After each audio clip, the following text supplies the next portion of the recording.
Dave Chappelle just did his monologue for SNL, and there is already talk of anti-Semitism. What's up, everybody? Rivera here, the absolute best LGBTQ comedian in the world. Before we get started, I am going to ask that you like, comment, and subscribe. I am trying to get to 10,000 followers. We're a little better than halfway there, so please, please, please hit the subscribe button. If you don't know what to comment, but you want to comment something to help me out on the algorithm, just go ahead and put a knife again, because somebody's gonna get annoyed and somebody is gonna come after me for this. I just finished watching Dave Chappelle on SNL. Dave Chappelle 100% delivered. People always talk about punching up and punching down, and for me, what I like to see a comedian do, especially a comedian of Dave Chappelle's caliber, is just punch in every direction. Come after everybody. He started off letting the Jewish community know that he stands with his Jewish brothers and sisters, which was absolutely hilarious, because if you know Dave Chappelle, you know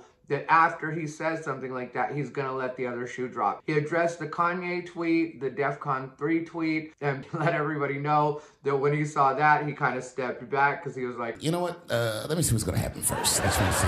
And you can't blame Dave Chappelle for being Dave Chappelle. I did think there was a little bit of coding in some of the things that he was saying, but I really didn't see anything negative about what he was saying. When it comes to comedians, they're not supposed to give you an opinion. They're not supposed to tell you what to think. We're not moral authorities. We're just trying to make you laugh. We're just trying to make you see things in a different way. And we're also, in a lot of cases, just saying, does anybody else say, when they think about this? And then what you do with that is up to you. And that's what he did with the Jewish community. He was very honest about the fact that maybe it looks a certain way on the outside, but that doesn't necessarily mean that that's what it is. The joke he did about... Well, I've been to Hollywood. It's a lot of Jews. But that didn't mean anything. There's a lot of black people in Ferguson, Missouri. Doesn't mean we run the place. I thought that was an absolutely hilarious and brilliant, and I don't use the word brilliant a lot, and I'm not a Dave Chappelle stan. I do like Dave Chappelle a lot, but I didn't think The Closer was his best work. The last 2 times that he did Saturday Night Live, I didn't really care for his monologue. There were parts I thought were good, but I wasn't in love with it.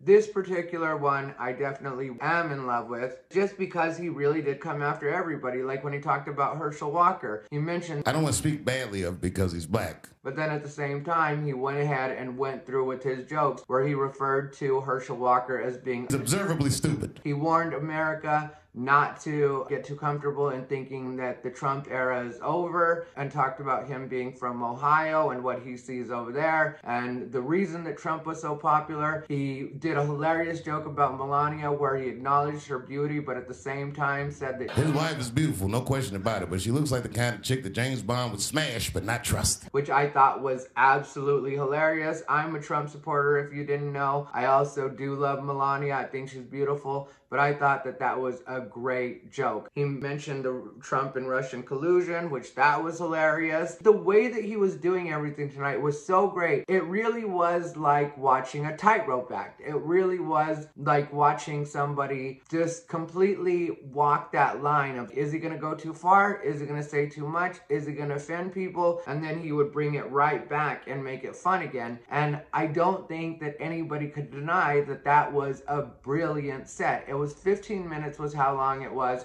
I watched it twice because I wanted to make sure that I didn't miss anything, and I'm sure that I still miss certain things. Like there was one part at the end where he mentioned, and I hope they don't take anything away from me, whoever they are. And at first I thought that he was specifically mentioning the non-binary and the LGBTQ and the people that identify as they and them. But then I started to think about it a little bit more, and I was like, maybe he just means they in general, in the way that there's always a different they. There's always a different group that we're all supposed to be afraid of. There's always going to be a group that now is in charge of kind of the lynch mob. And I think that that's what he was alluding to. There was complete silence when he mentioned... And this is where, you know, I draw the line. I know the Jewish people have been through terrible things all over the world, but you can't blame that on black Americans. You just can't. You know what I mean? Thanks to the one person that said boo. And I thought when he said that, I thought what he was saying wasn't anything against Jewish people in a bad way, in my opinion, even though that's kind of being referred to as part of his anti-Semitic part. To me, It was more about him asking the Jewish community not to go DEFCON 3 on the black community, and kind of letting us know that there's different things that different people need to talk about. And that's why I think at the end of his monologue, he said, it shouldn't be this scary to talk about anything. Because if there's been any point in our history as a country that we all need to talk about a lot of things, this is that point. And when you think about it from the standpoint of LGBT, race relations, even the way different people feel about different world events, like when he brought up Ukraine and Russia, I mean, like, it just was a lot to take in. But at the same time, I felt like he was really fair in the way that he did it. I thought he addressed different stereotypes and ideas that people have about the Jewish community, and how some people right now are afraid to completely mention that, which I think was obvious when he mentioned the drawing a line, and there was the single woo that you heard, and then you thanked that woman for the woo. But knowing what it's like to be a comedian, knowing what it's like to be in front of a crowd of people, and knowing that he was performing not only for that room that he was performing for, but the entire world, because everybody is watching and everybody's waiting for him to mess up. And to see him go through that and not at all stutter, not at all stammer, not at all deviate from what it was he was there to do, which was deliver that monologue, I thought that it was just a brilliant and brave performance. And for right now, I am definitely back in the Chappelle camp when it comes to comedy. Do I agree with every single thing he said? No, and I don't need to. When it comes to stand-up, I think that's one of the biggest mistakes a lot of people make, is thinking that they're supposed to agree with every single thing any particular comic says. You'll never agree with every single thing any particular person says.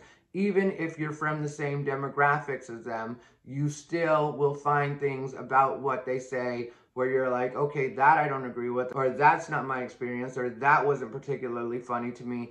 But for me, from start to finish, this was a great monologue. Dave Chappelle did exactly what he was supposed to do, and SNL definitely got their money's worth. Whatever it was they paid for him, he definitely lived up. Whatever it was they had to deal with as far as people from their own staff and writers, blowback from them, I think that Dave Chappelle really did show why he's Dave Chappelle and why people should continue to put up with the heat that he brings, because he definitely does deliver at the end of the day.